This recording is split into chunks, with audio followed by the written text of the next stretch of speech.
please. Hello, good afternoon and good morning, good evening to everybody here in the line. This is Annette Penzel speaking from the Global Coffee Platform. I'm here with Juan Carlos Isasa and with Jenny Kwan in the line from the Global Coffee Platform for this third webinar on one of our key topics, economic viability of farming. So a cordial welcome to everybody. Thank you for your interest and for the time that you spent today on moving forward in advancing definition for what do we actually do here together in terms of collective action.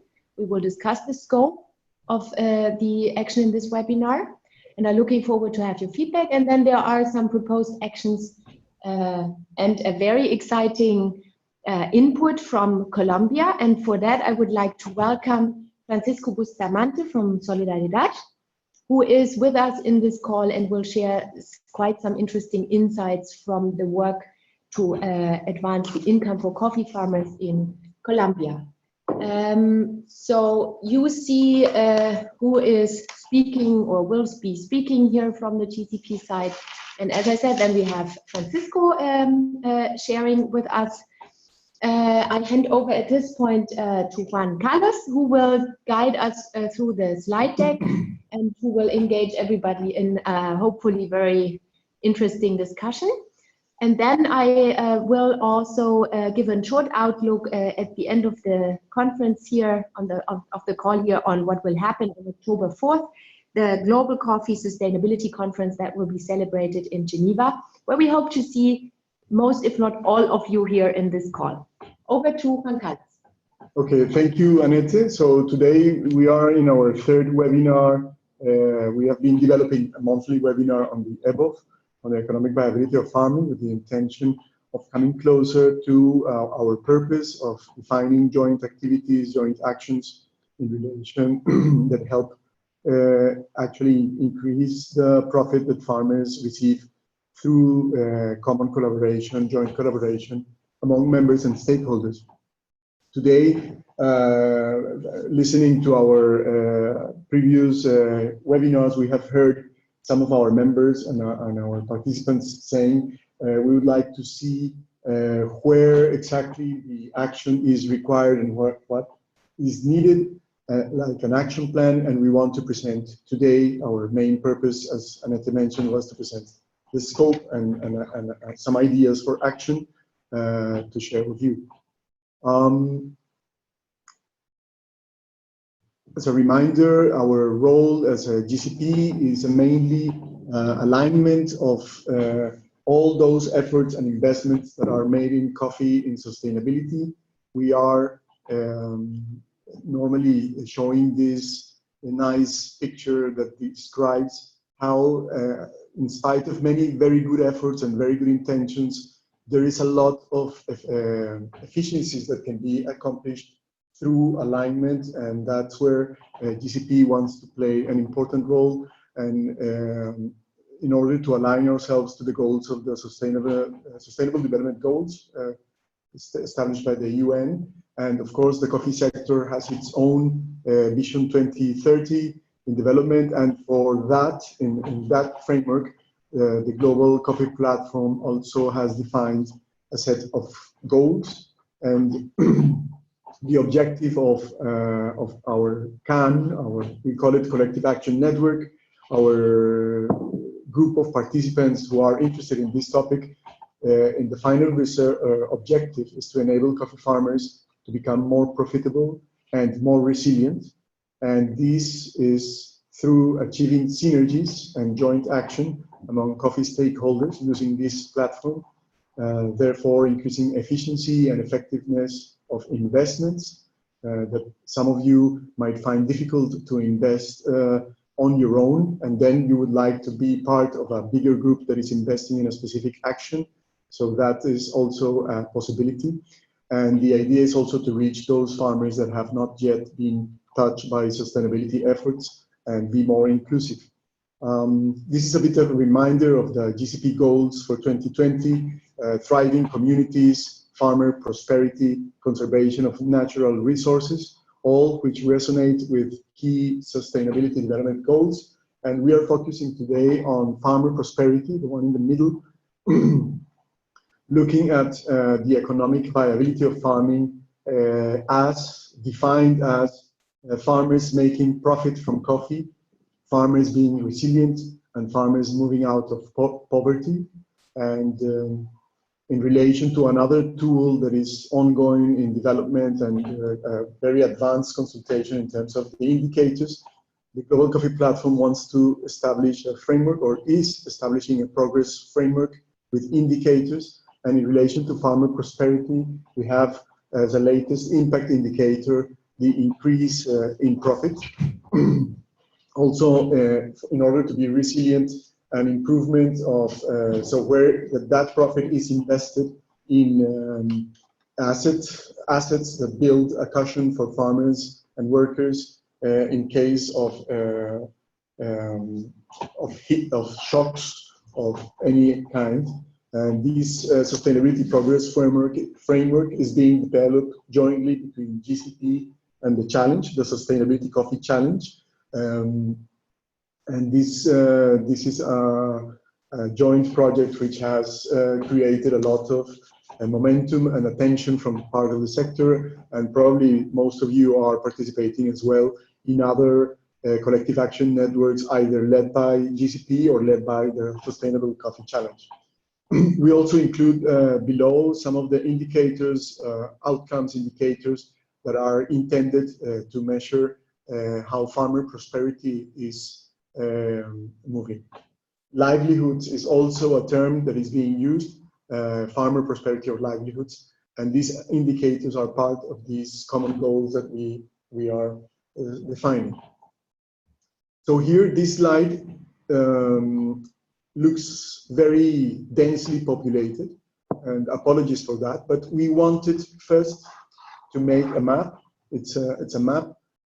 Second, of the topics that we are listening and looking at our members and stakeholders, the topics that are being addressed and that could fit under the bigger umbrella of economic viability of farming.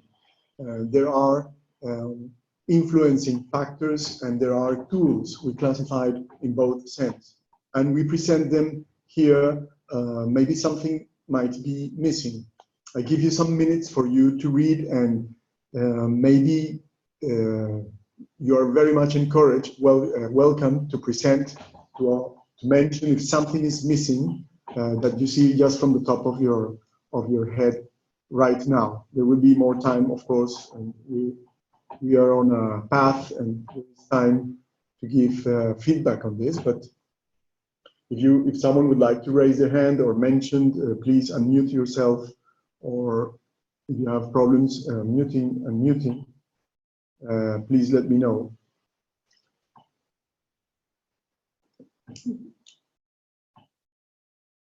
So the idea, as mentioned, is that this is a map. There are many ways of making a map, as you know.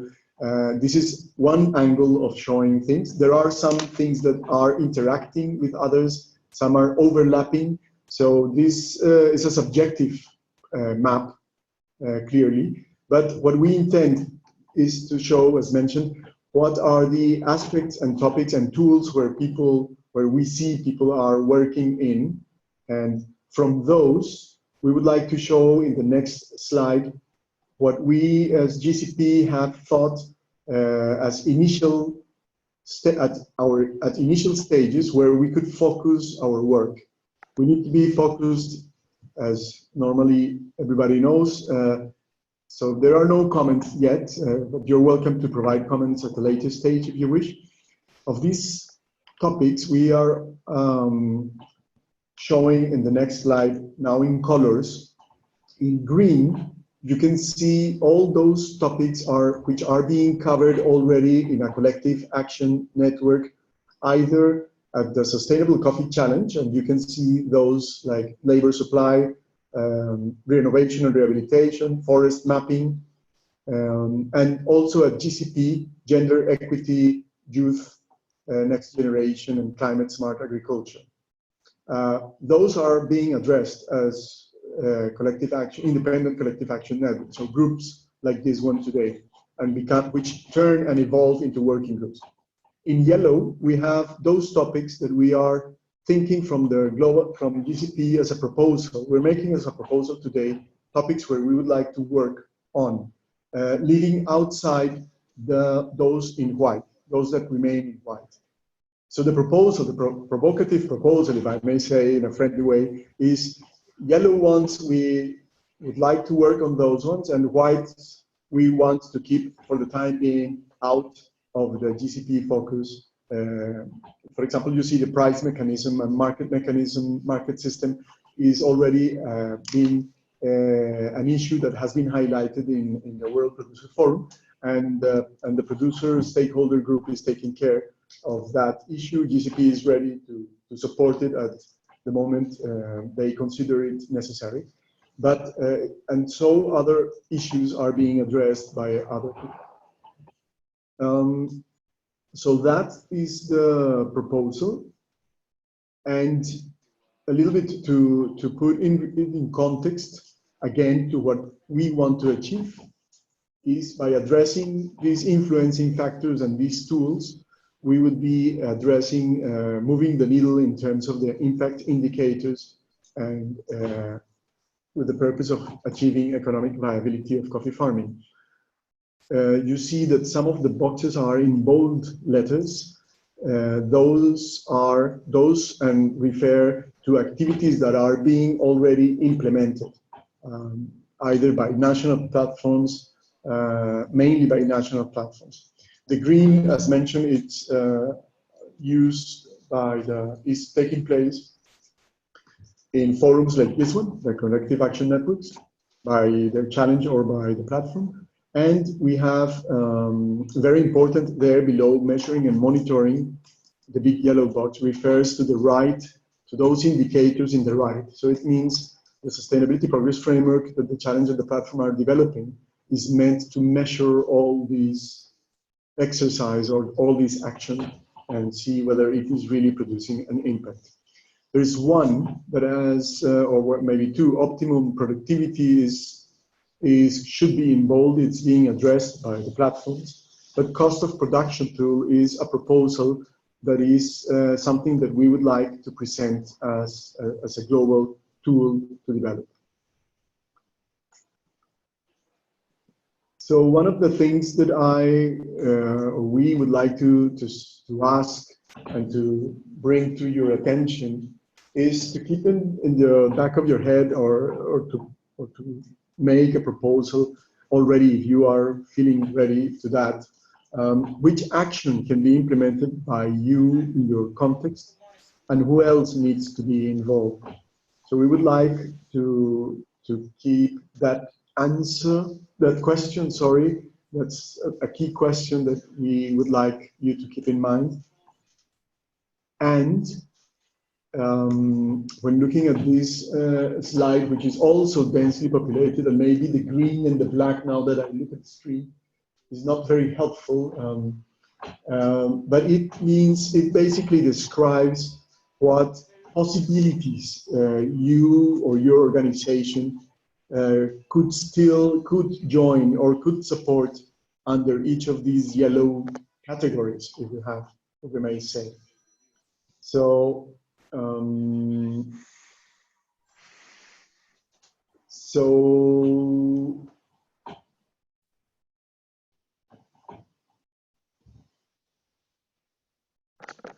So I think I had the wrong slide. I don't know if you're following me now on the slide. We have the slide of proposals for action, GCP prioritized topics. And there, the different yellow topics will be those that are, for example, if we are saying national sustainability curricula, this is sort of a code of conduct that is being developed on a specific country, producing country. An organization could have appetite to support a national platform in developing a curricula where today there is no curricula, like for example in Honduras, Kenya, or Nicaragua, or Peru. That's an option that could be as a proposal. in order to optimize productivity, to reach optimum productivity, your organization could have appetite to engage and support in actions that contribute to optimize yields and make farming more profitability, especially in those countries or those areas or regions of a country where productivity is very low, or a sector or archetype of farmer. You could also, in relation to national platforms, you could also join and strengthen the activities of a national platform that convenes stakeholders to deliver on priorities, on local priorities. For example, being the national sustainability curriculum. Or you could also, in relation to technical assistance and extension service, you can engage and support the national platform or the government or the national platform in rolling out a national curricula. Like today, Brazil, Indonesia, Tanzania, Uganda, and Vietnam have, and they are rolling out their national sustainability curricula.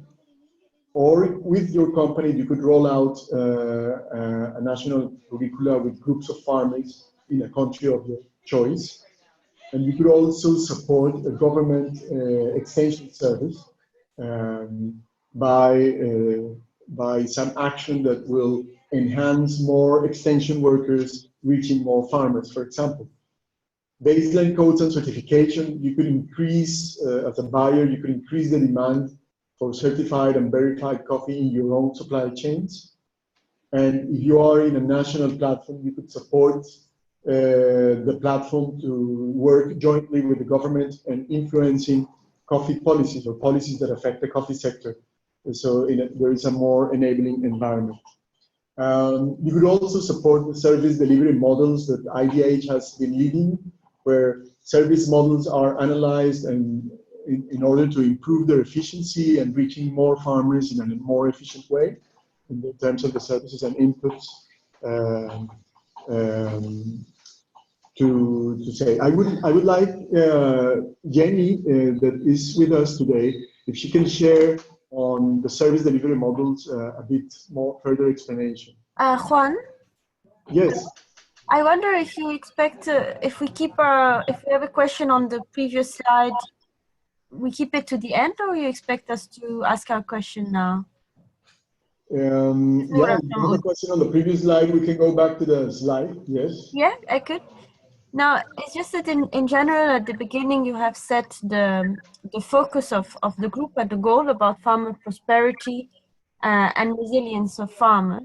And then when I see the focus you have chosen, I see the part about really the profitability of the farm and resilience not really appearing in the chosen, I mean, not really covered in these items as far as I can see. I mean, optimum productivity, I suppose, from coffee is interesting, but it's not always translated into profitability. I mean,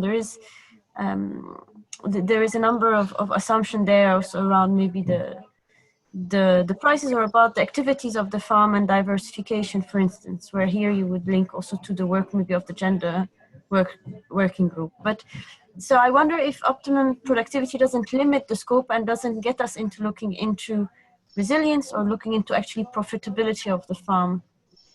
So maybe what is your view, and is there space to think beyond that? There is, yes, thank you for the intervention, Nora, and that's definitely, there is a space for increasing the scope and in being more holistic in the approach. For the time being, we want to take an initial step, and we have building on what is existing through the national platforms and asking sort of actors to come together and stand behind these existing options, and then start building from there. So, so there is, of course, the intention to increase the scope and go beyond what we are identifying currently. So it's more from a pragmatic approach that we are looking at it right now. There is momentum, people want to start working, and I think so that's basically the thinking behind. But as mentioned earlier, we are open to proposals of areas or topics that should be included, and also that may bring others as well to raise their hand and say, yes, I think there is appetite to start working. Especially there are issues that are long-term and that might require that we start working soon so that it doesn't take too much time to reach the desired goals. Is there something that someone would like to propose, Nora or the others? We are very open to listen to those proposals. So as mentioned before, this is a proposal, a very pragmatic approach to first step. But I would be interested, if there are others also interested, to look into the issue of resilience, and in terms of, for the very small farmer, looking at diversification, and for all farmers and also the larger ones, looking at resilience to price shocks, for example, also, and the effect of price fluctuation on businesses, etc. So this is an area that at the end affect the farmer and their prosperity, and yet there is very little attention or research or information in the sector on it. So I wonder if others also have appetite on this topic. This is something we could explore further. Thanks for sharing, Nora, and that's an open question to all the audience, either today or also, as we will be saying at the end, our next stop is in Geneva in the conference, much more interactive with better opportunities for sharing. So there's an option to keep this question until Geneva. You can also send me an email. My email is in the invitation, and so I think not to put anybody against the wall. The question that Nora has generously shared with us is standing, so we keep it, and we will we make sure that we bring it for the conference and the next stop, unless somebody else wants to mention something today.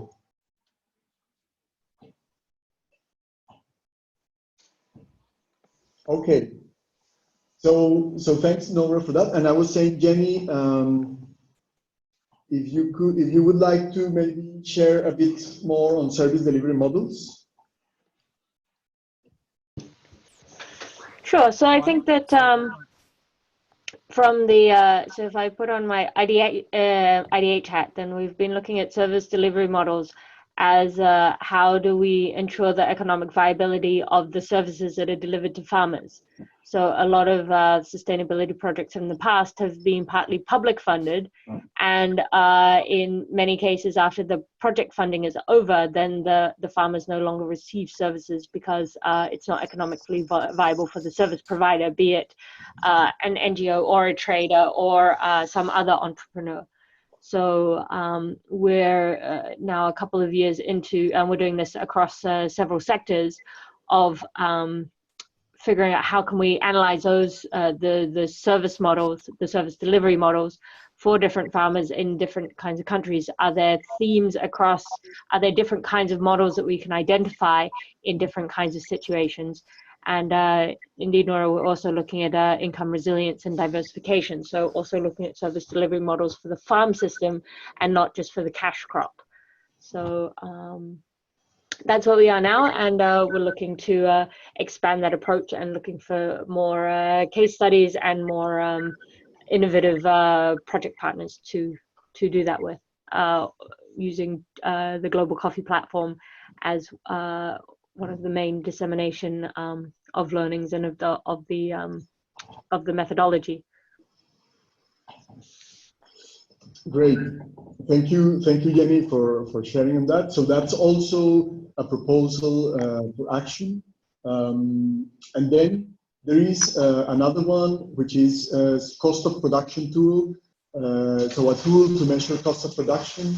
There is already a precedent or ideas behind it. I'm not sure about active precedents, and the idea is that there is I will expand a little bit on that later, but currently Uganda National Platform is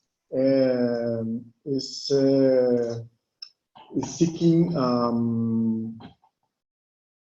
the developing determination of cost of production into regions. This is something where you could join or support, engage and support in supporting Uganda National Platform in developing that cost of production determination. Maybe they go forward in the first phase, but they would like to go in a second phase, or you could also do this on a different region or country. And also a proposal that is coming from us directly is at the global level to develop a tool that I will be explaining in a few slides. Before leaving this slide with a lot of information, the last point is measurement and monitoring.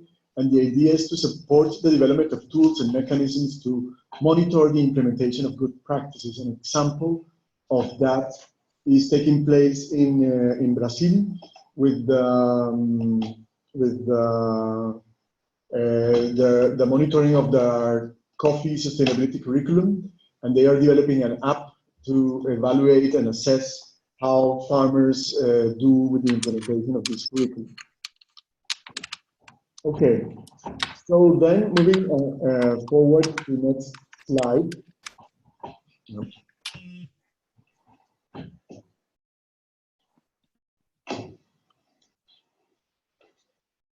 Juan, sorry, before moving to the next slide, this is Jeremy from Olam. I just have a quick question.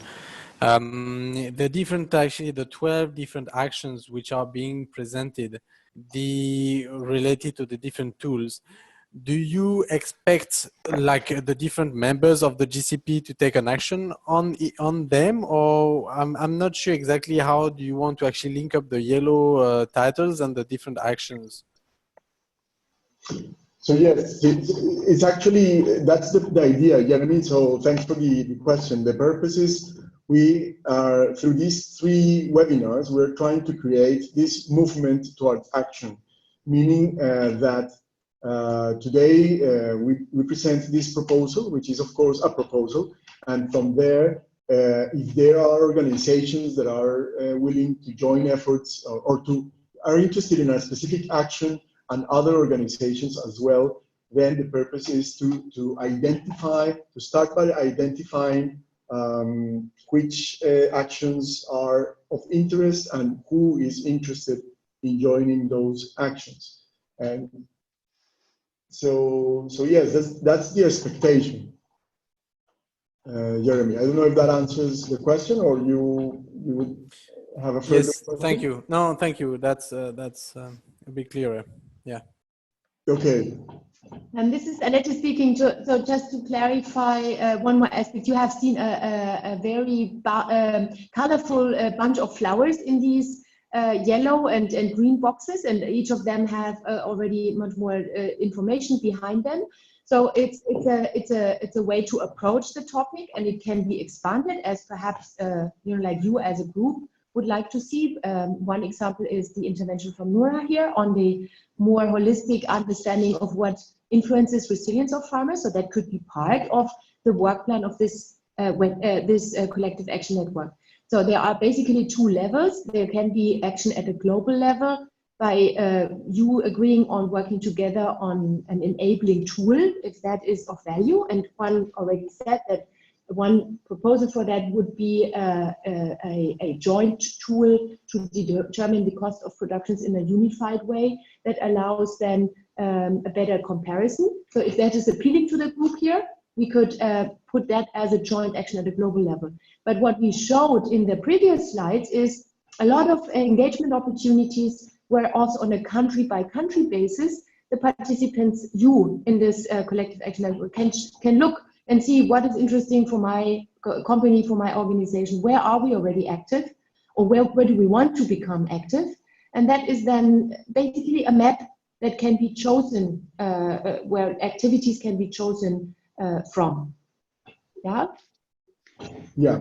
Okay, so to explain a little bit on the proposal of the cost of production tool, there could be different criteria to determine cost of production.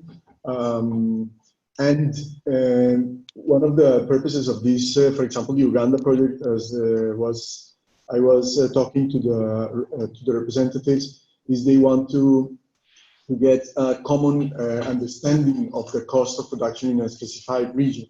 And that is an interesting element. If we could have a globally designed tool that allows us to customize it to local realities, but that can help to input the specific items that could be cost related, so that the cost can be calculated in a way where consensus is reached. The value here is not only of the tool itself, but it's that the tool enables a group of stakeholders to reach, first to discuss and then to reach, ideally in consensus, what are the elements of cost that are, and what are the ranges of the real cost of certain items in a specific region, and that can facilitate, therefore, agreements on what is a minimum cost of production acceptable in a region. This, of course, is changing with time, so if we would think of a tool, this tool might be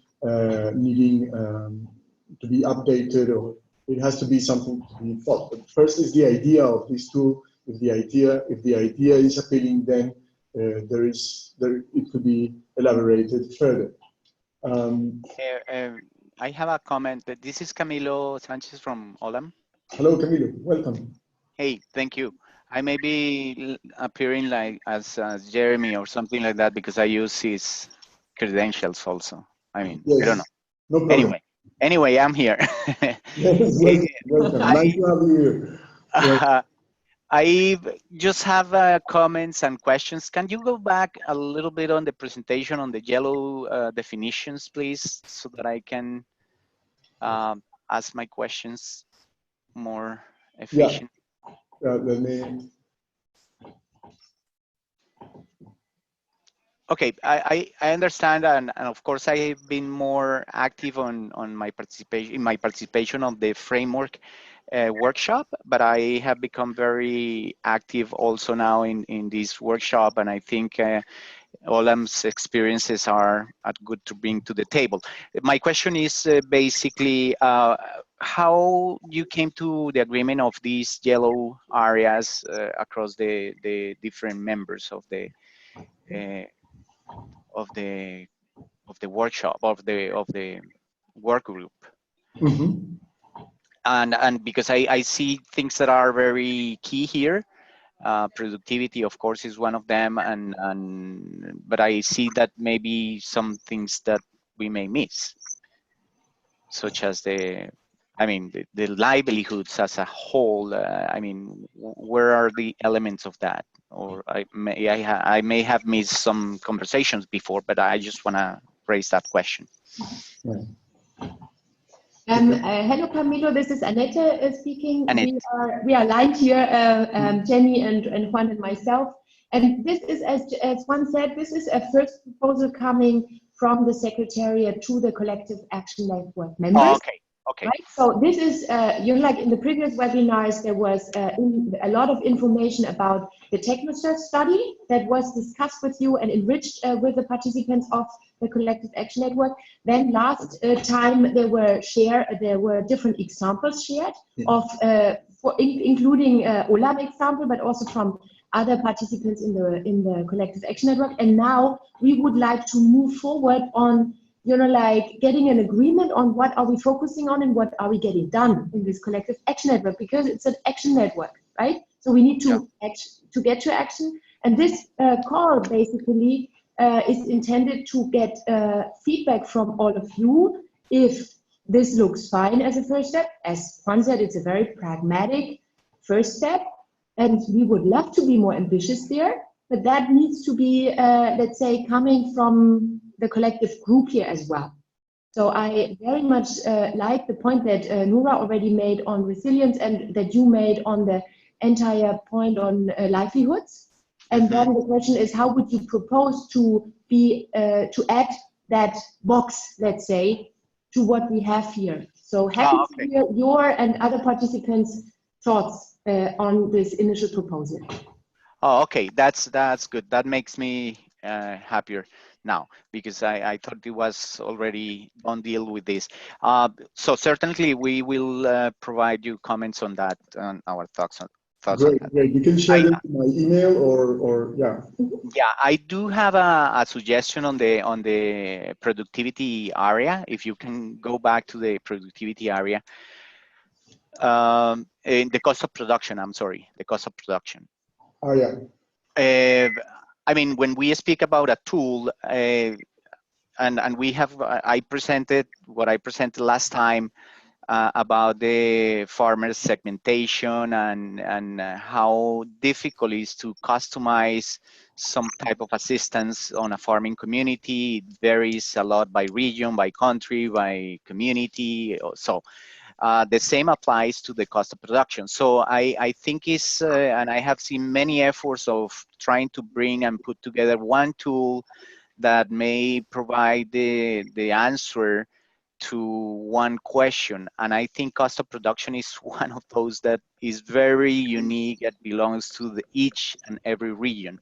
So as opposed to, instead of developing or provide a tool, as you mentioned here, maybe what we can do is just provide the basic principles that we as collective group see as the elements, the key elements for what is a cost of production.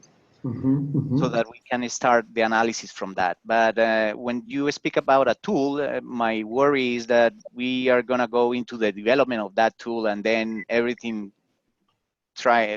we all try to fit everything into that tool, and that's in my view and my experience, is kind of a difficult task to do because it's very unique. So instead of that, I would propose, if all of you are in agreement, I mean, it's subject to discussion, of course, that we open that more to what are the elements, the key elements that we will require to assess the cost of production. Excellent intervention, Camilo. Thanks. I don't know if someone else has a comment on that. I find it very useful to build on the experience that you have. We walk on your shoulders. That's the idea, that we build on what we build together on what exists, so that we can be more efficient towards these objectives. So thanks a lot for sharing on that. I don't know if somebody else has a comment.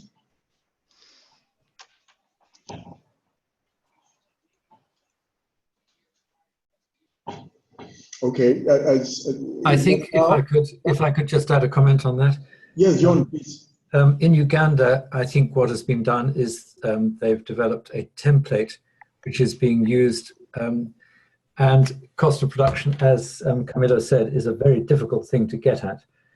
And I would certainly second what he said about looking at the principles of the components which need to be included in the cost of production, but to try and set it down as something rigid would be really difficult, as has been found in Uganda, because different kinds of farmers and different kinds of situations require different sort of treatment. But I think the broad principles can be agreed.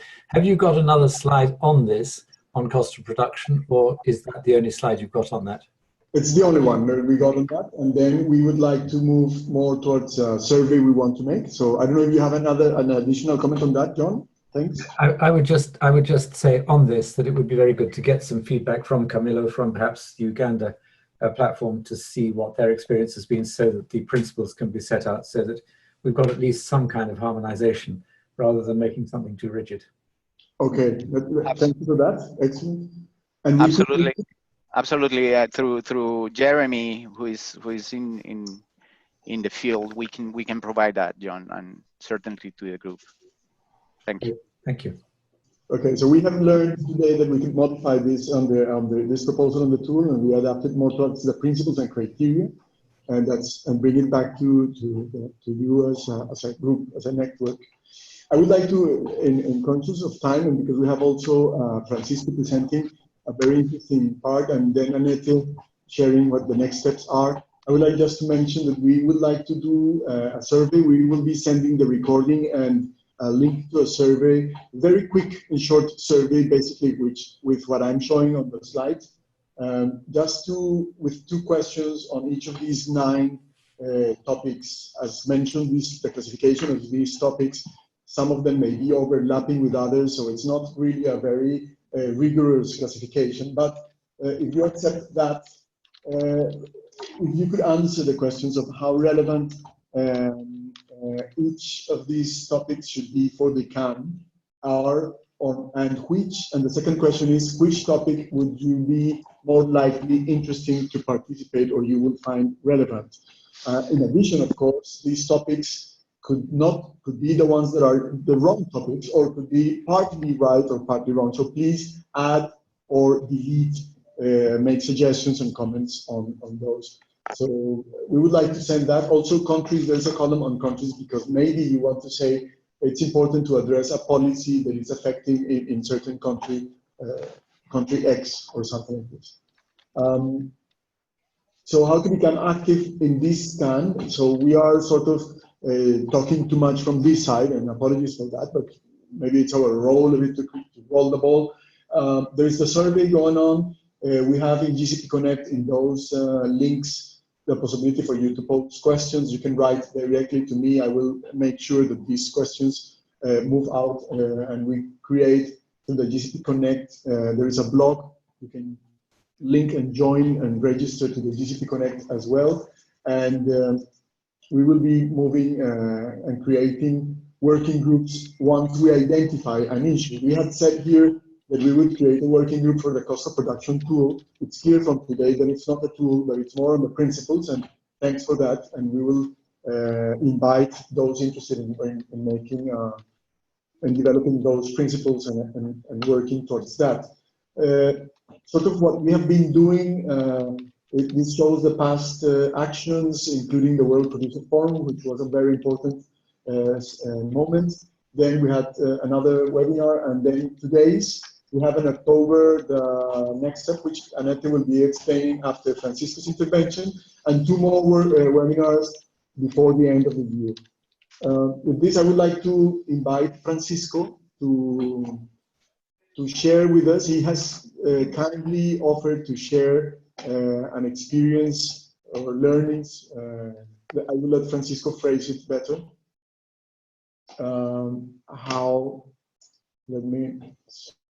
Sorry. Hi. Okay, you are already, I can see your screen, Francisco. Oh, okay, perfect. Thank you so much, Juan. Thank you, everybody, for this time. It's very important for us in Colombia to have the opportunity to exchange with this very diverse network of people thinking about the viability and the well-being and the income of the million of farmers that are working today, right now, in the field. And in Colombia, we have the partnership with the Global Coffee Platform, coordinated with the Plataforma de Comercio Sostenible, the Sustainable Trade Platform.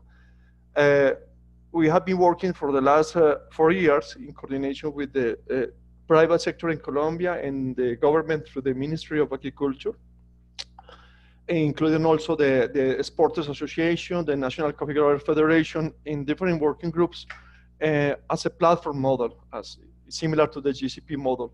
And the difference is that we are also working in flowers, palm oil, and banana with different experiences and with different dynamics. Today, we want to connect with the discussion you had last call, and very interesting topics like the segmentation of farmers, like the resilience of farmers, or the issues you are presenting today related with the topics of action of GCP. I suggest this topic for my presentation is to move to the how. How we think we can have an effective intervention with farmers to promote the better productivity and, of course, the viability of the activity they are doing. I like to present the story of Colombia in terms of production. You know, we are around second, third production country in the world in terms of production.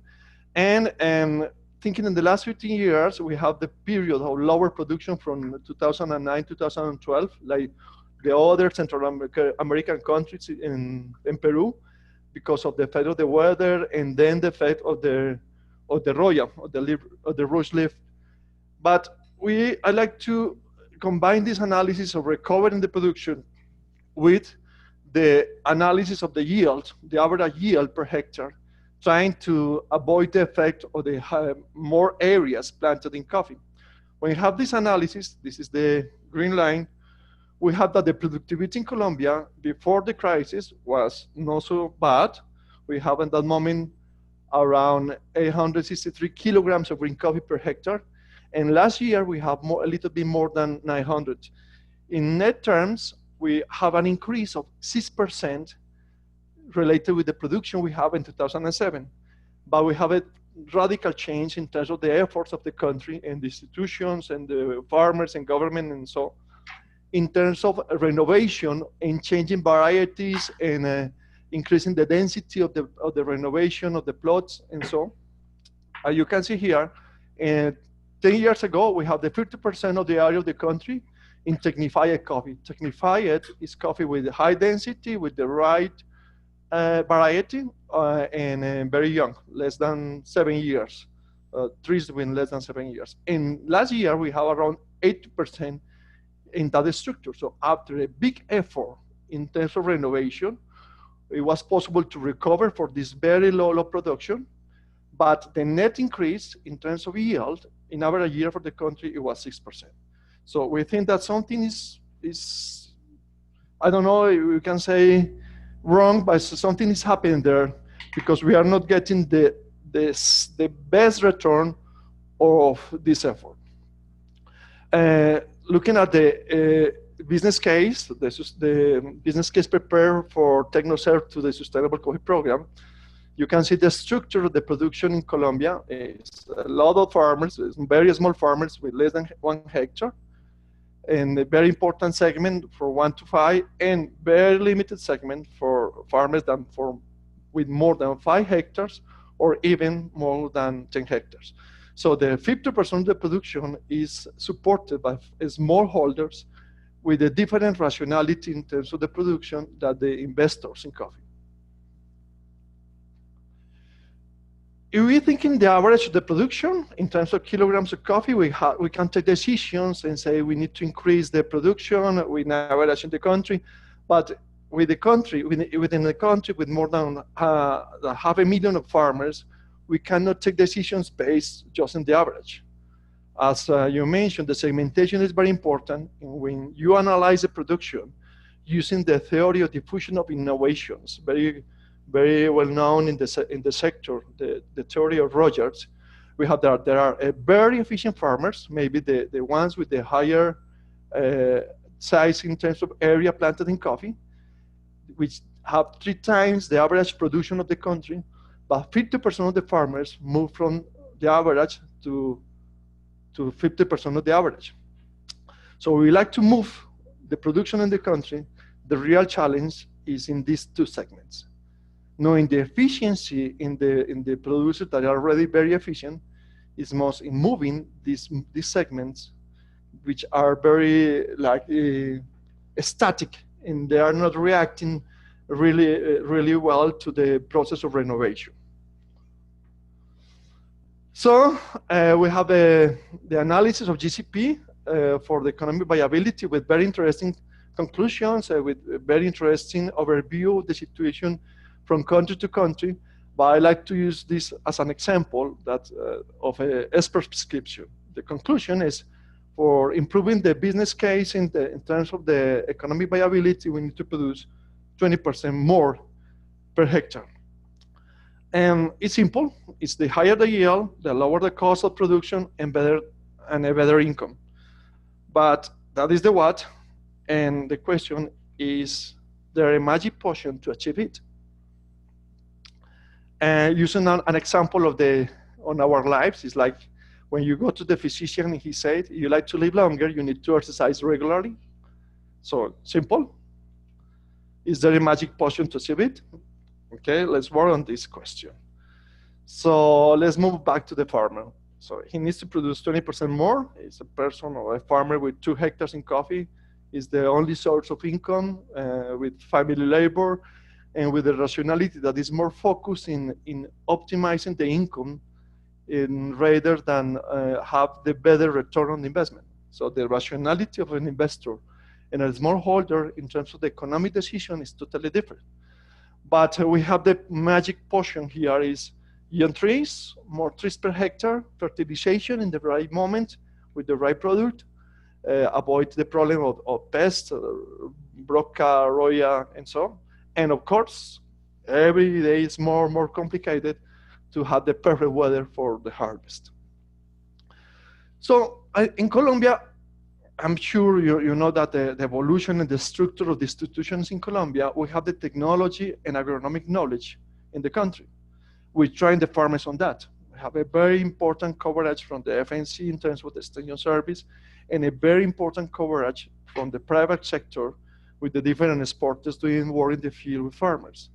But as I presented in the second slide, the net increase in production is not good enough from our opinion. So for a smallholder,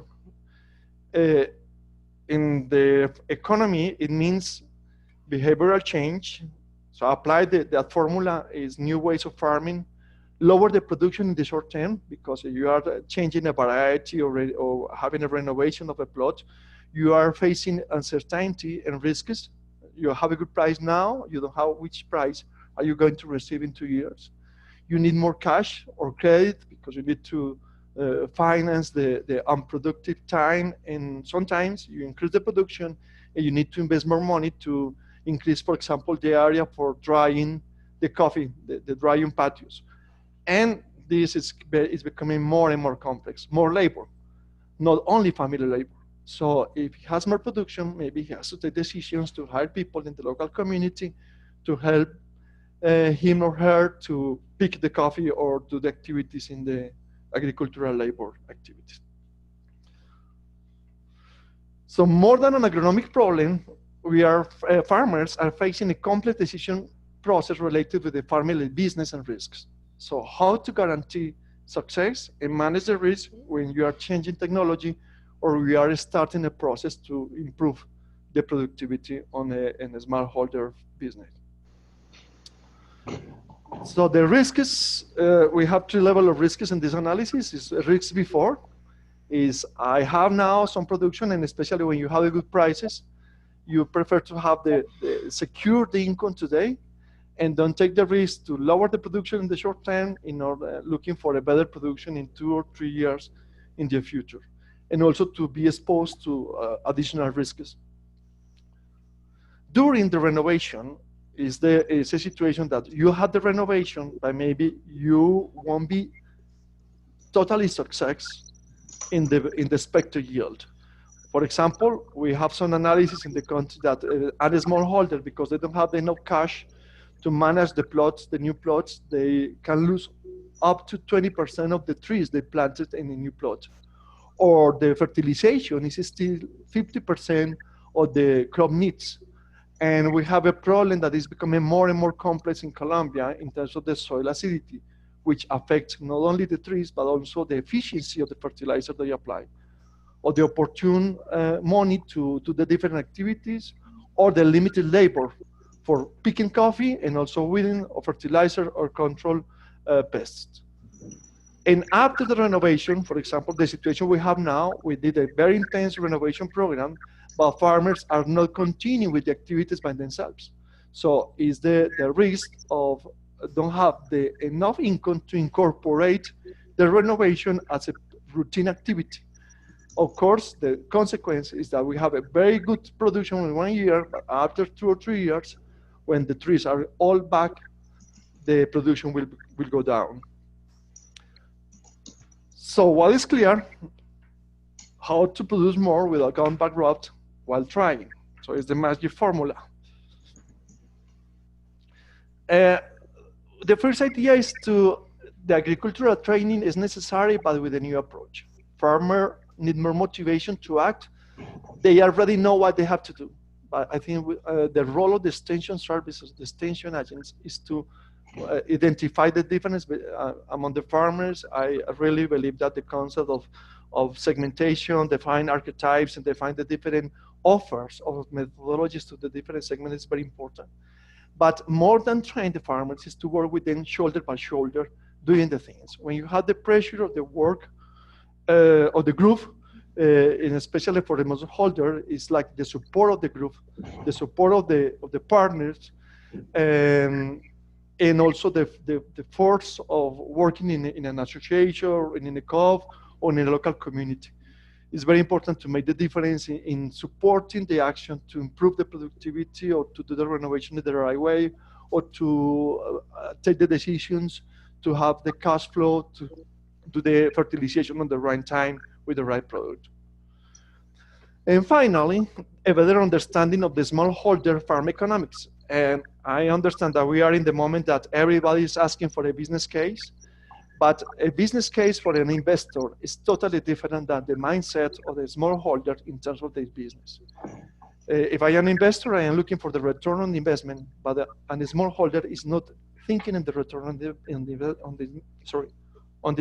the investment. Is looking for the better income, because it's not the business, it's his or her life. So the crossroad decision for the smallholder is how much coffee do they need to produce to attend the basic family needs? How much production can they manage with their own resources? And how do they plan and design the production system? Maybe they can produce the same coffee they are producing now, but in less area, and have some area available for additional activities, also for generate additional products for consumption of the family, food security, and so on. So the coffee for this segment won't be enough. And we really believe in the resilient path.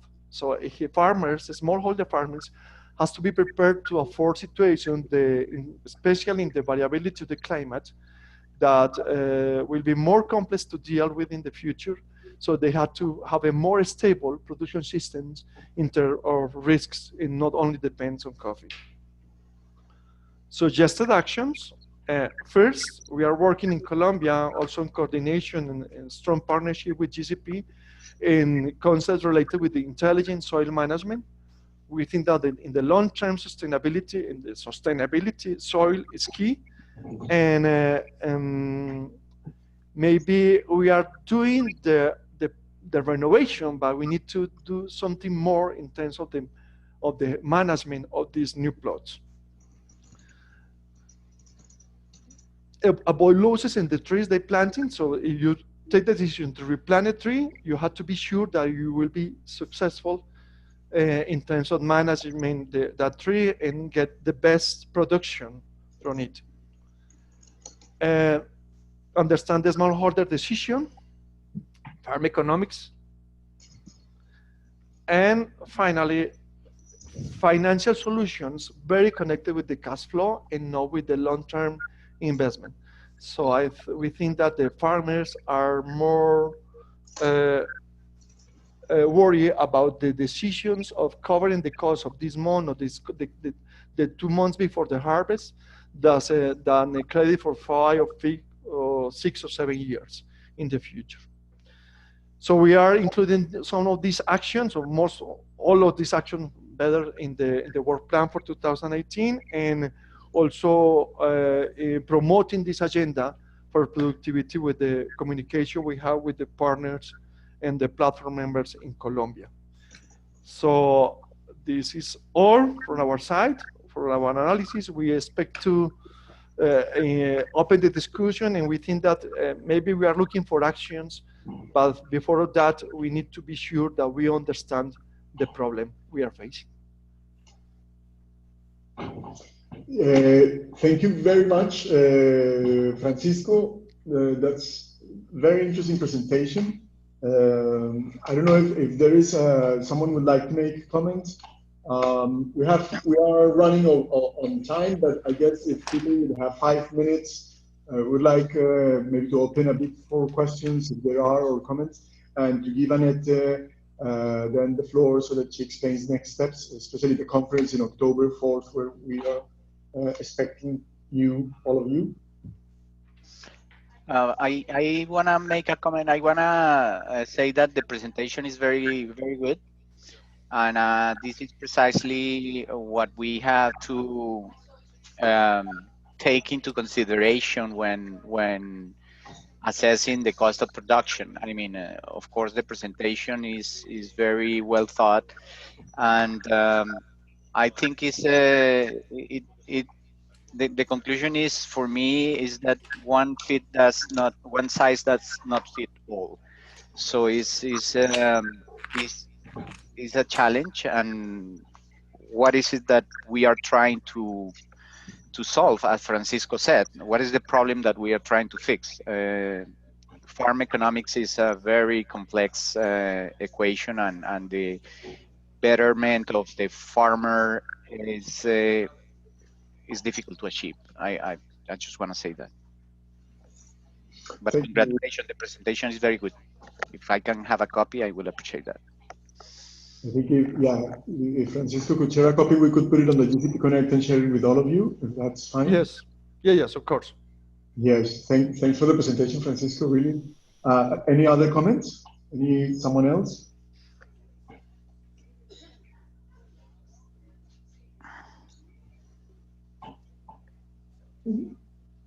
Okay, no, Francisco, thank you very much. Very, very important.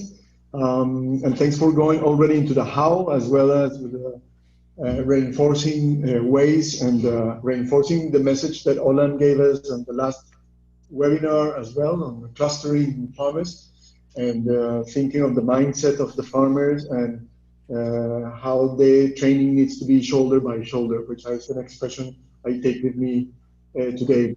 So I give the floor to Annette to talk to us about the next stop. So thanks also from my side. We are running over the time, so sorry for that. Just a very quick next step. So we hope to see all of you on the 4th of October in Geneva for the Global Coffee Sustainability Conference 2017, which is actually on our topic here. That's securing the economic viability of coffee. During this exciting, very interactive day, we have a couple of really great speakers, representatives from the national coffee platforms of different countries that we as GCP are working on, and many more people from within the membership and outside of the membership. This entire day will focus on our topic, and we will put the ingredients of this conversation and your feedback from the survey that we kindly ask you to fill.